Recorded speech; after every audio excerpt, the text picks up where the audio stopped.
শেখ হাসিনার অবৈধ সম্পদের অনুসন্ধান শুরু, দুদকের আয়কর নথির সঙ্গে মিলিয়ে দেখা হবে বাস্তবতা। ইশরাক হোসেনকে মেয়রের দায়িত্ব দেওয়ার দাবিতে নগর ভবনের সামনে ঢাকাবাসীর টানা বিক্ষোভ, আগামীকাল ব্লকেট ঘোষণা। ছাত্রদল নেতা সাম্য হত্যার বিচার দাবিতে আবারও শাহবাগ থানা ঘেরাও, 48 ঘন্টার আলটিমেটাম শেষ।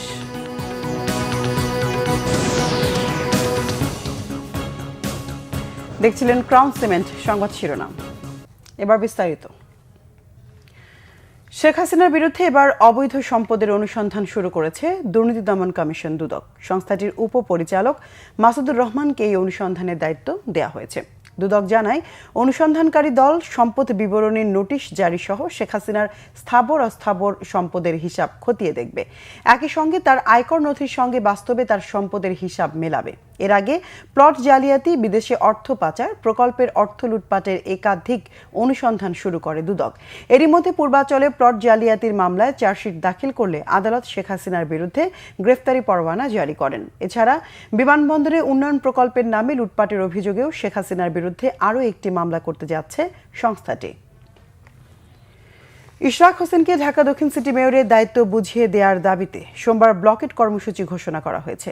ঢাকা দক্ষিণ সিটি কর্পোরেশনের বাসিন্দারা বলেন, আদালতের রায় ও নির্বাচন কমিশনের প্রজ্ঞাপন অবজ্ঞা করে স্থানীয় সরকার মন্ত্রণালয় ন্যাক্কারজনক উদাহরণ সৃষ্টি করছে। এ বিষয়ে প্রধান উপদেষ্টার হস্তক্ষেপ চেয়েছেন তারা। মিরাজ হোসেন গাজীর রিপোর্ট, ক্যামেরায় জহিরুল হক জনি ও আনোয়ার হোসেন। আদালতের রায় ও নির্বাচন কমিশনের প্রজ্ঞাপন অনুযায়ী ইশরাক হোসেনকে ঢাকা দক্ষিণ সিটির দায়িত্ব বুঝিয়ে না দেয়ায় টানা চতুর্থ দিনের মতো বিক্ষোভ কর্মসূচি ঢাকাবাসীর। সংবিধান অমান্য করে স্থানীয় সরকার মন্ত্রণালয় জনগণের বিপক্ষে অবস্থান নিয়েছে বলে মন্তব্য করেন বিক্ষোভ কর্মসূচিতে অংশ নেয়ারা। ঢাকা দক্ষিণ সিটি কর্পোরেশন জবরদখলে রাখতে একটি মহল ইশরাক হোসেনকে মেয়রের দায়িত্ব বুঝিয়ে দিচ্ছে না বলে অভিযোগ করেন বিক্ষোভকারীরা। একজন সৎ আদর্শিক নেতা, এই জন্য ইশরাককে দিলে চাঁদাবাজি করতে পারবে না, লুটপাট করতে পারবে না, এই জন্য ইশরাককে তারা ভয় পায়। আমরা ওই তালবাহানা আমরা বরদাস্ত করব না। যতক্ষণ না পর্যন্ত আমাদের জনতার মেয়রকে শপথ না পালন হবে ততক্ষণ পর্যন্ত আমাদের আন্দোলন চলবে। আদালতের রায়কে উপেক্ষা করে একটি কুচক্রী মহল এর বিরুদ্ধে ষড়যন্ত্র করছে। ইশরাককে বহাল করার জন্য আমরা আজকে রাজপথে নামছি এবং আমরা ইশরাককে চাই নগরবাসীর জনজীবনে যাতে সে সঠিকভাবে সব দায়িত্ব পালন করা, মেয়র হিসেবে দায়িত্ব পালন করা দেওয়া হোক। উনি তো লিগ্যাল নগর পিতাকে তার চেয়ারে বসে দেব ইনশাল্লাহ। সকাল থেকে নগর ভবনের সামনে জড়ো হওয়া ঢাকাবাসীর ব্যানারে আন্দোলনকারীরা বেলা 12টার দিকে নগর ভবনের সামনে থেকে একটি বিক্ষোভ মিছিল বের করেন। মিছিলটি গুলিস্তান, সচিবালয়, পল্টন মোড়, প্রেস ক্লাব হয়ে আবারও নগর ভবনে এসে শেষ হয়। ইশরাক হোসেনকে দ্রুত শপথ ও দায়িত্ব বুঝিয়ে দেওয়ার জন্য অন্তর্বর্তীকালীন সরকারের প্রধান উপদেষ্টার প্রতি আহ্বান জানান ঢাকা দক্ষিণ সিটি কর্পোরেশনের বাসিন্দারা। এই প্রথম গ্যাজেট হওয়ার পরে শপথ হচ্ছে না, এই সমস্যাটা কোথায় আমরা জানি না। এই জটিলতাটা আমি সরাসরি প্রধান উপদেষ্টার দৃষ্টি আকর্ষণ করব। আমাদের এই ইশরাক সাহেব যে নির্বাচন করছে, ওনাদেরকে আমরা ভোট দিচ্ছি। আমরা তো জানি যে আমরা ভোট কাকে দিচ্ছি, কিন্তু আজকে দেখা গেছে সরকার সব কিছু জানে বুঝে, সরকার থাকা সত্ত্বেও ওনাদেরকে এই বৈধতা দিচ্ছে না এবং শপথটা করাইতেছে না। এখন মন্ত্রণালয় মানতেছে না, এটা আমরাও বুঝতেছি না। কারণ কি, মন্ত্রণালয় তো বোঝা উচিত যে সে তো আপনি গ্রাজুয়েট হয়ে গেছে, সে তো সরকারিভাবে নির্বাচিতভাবে হয়েছে। তাহলে সরকার কি করতেছে এটা বুঝতেছি না আমরা। দাবি মানা না হলে সোমবার নগর ভবন ও আশপাশের এলাকায় ব্লকেট কর্মসূচি ঘোষণা করেছেন আন্দোলনকারী ঢাকাবাসী। আদালতের রায় ও নির্বাচন কমিশনের ওপর মন্ত্রণালয়ের এমন প্রভাব থাকলে আগামী জাতীয় সংসদ নির্বাচনের স্বচ্ছতা নিয়ে প্রশ্ন দেখা দিবে বলেও মনে করেন ঢাকা দক্ষিণ সিটি কর্পোরেশনের বাসিন্দারা। মিরাজ হোসেন গাজী, বাংলা ভিশন, ঢাকা। ঘোষিত 48 ঘন্টার আলটিমেটাম শেষে ঢাকা বিশ্ববিদ্যালয়ের শিক্ষার্থী ও ছাত্রদল নেতা শাহরিয়ার আলম সাম্য হত্যার বিচার দাবিতে আবারও শাহবাগ থানা ঘেরাও করেছে শিক্ষার্থীরা। রবিবার দুপুর 12:30টার দিকে বিশ্ববিদ্যালয়ের রাজু ভাস্কর্য থেকে মিছিল নিয়ে তারা শাহবাগ থানার সামনে অবস্থান নেন। প্রশাসনের আশ্বাসে 1.5 ঘন্টা পর অবস্থান থেকে সরে যায় শিক্ষার্থীরা।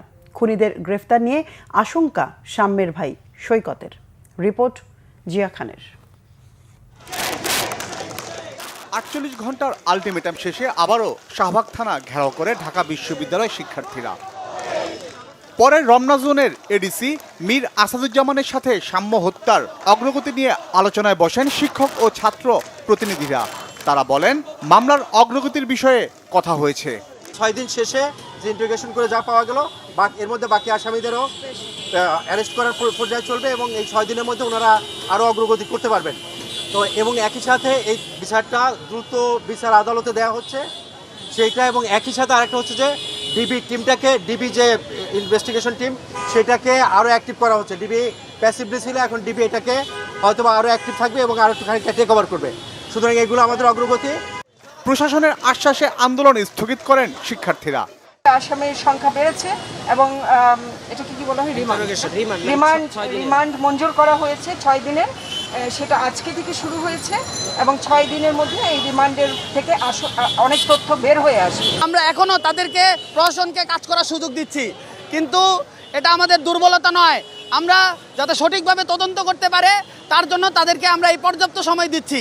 কিন্তু যদি আমরা দেখি এই সময়ের পরেও তারা আসল খুনিকে এবং যারা সংশ্লিষ্ট তাদেরকে গ্রেপ্তার করতে পারছে না, তবে আমরা কঠোর থেকে কঠোর কর্মসূচি দিব। হত্যার মোটিভ এবং খুনিদের গ্রেফতার না করায় নিজের শঙ্কার কথা জানান সাম্যর ভাই। আমরা যেটা আশঙ্কা করতেছি যে ঘটনার সময় সংঘটিত হওয়ার পরপরই একজনকে গ্রেপ্তার করা হয়েছিল এবং পুলিশের হাতে সোপর্দ করা হয়েছিল। উপস্থিত জনতা রাত্রেবেলাতেই 2 জন ঘাতককে গ্রেপ্তার করেছিল, কিন্তু এই ঘাতকরা কিভাবে হসপিটালে গেল, হসপিটাল থেকে তাদেরকে গ্রেপ্তার করা হলো, এটার কোনো সদুত্তর আমরা পুলিশের কাছ থেকে পাইনি। সাম্য হত্যার বিচার দ্রুত শেষ করার আহ্বান দিয়েছেন ঢাকা বিশ্ববিদ্যালয়ের উপাচার্য। রাজনৈতিক দলাদলির ঊর্ধ্বে উঠে সবাইকে সাথে নিয়ে এই মর্মন্তুদ হত্যাকাণ্ডের বিচার দ্রুততম সময়ে করতে এবং এই ব্যাপারে আমাদের তরফ থেকে যা করণীয় আমরা করব।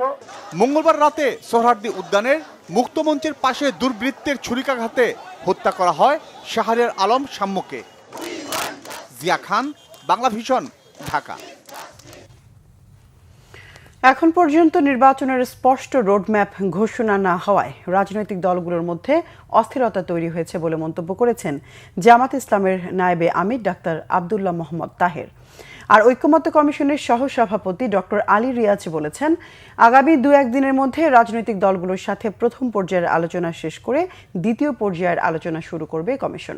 জাতীয় সংসদ ভবনের এলডি হলে ঐকমত্য কমিশনের সাথে প্রথম পর্যায়ের আলোচনায় দ্বিতীয় দফার বৈঠকে বসে 11 সদস্যের জামাত ইসলামী বাংলাদেশের প্রতিনিধি দল। এ সময় দলটির নায়েবে আমির ডাক্তার আব্দুল্লাহ মোহাম্মদ তাহের শুভেচ্ছা বক্তব্যে অভিযোগ করেন, নির্বাচনের আগেই তার দলের লোকদের উপর হামলা হচ্ছে, তাই নির্বাচন যত দেরি হবে পরিস্থিতি ততই খারাপ হবে। নির্বাচন কমিশনের কিছু কাজে প্রশ্ন উঠেছে উল্লেখ করে তিনি সরকারকে এই ব্যাপারে নজর দেওয়ার আহ্বান জানান। লেভেল প্লেইং ফিল্ড নিশ্চিতে সরকারকে অবশ্যই নিরপেক্ষ থাকতে হবে বলেও মন্তব্য করেন জামাতের নায়েবে আমির। কমিশনের সহসভাপতি ডক্টর আলী রিয়াজ বলেন, সব রাজনৈতিক দল এখন পর্যন্ত আন্তরিক। আশা করা যাচ্ছে দ্বিমত বিষয়গুলো নিয়েও একটা সমাধানে আসা যাবে। দর্শক, এই ছিল এখনকার মতো। পরের সংবাদ সন্ধ্যা 6টায়। এর আগে 5টায় রয়েছে নিউজ টপ 10। ধন্যবাদ সাথে থাকায়।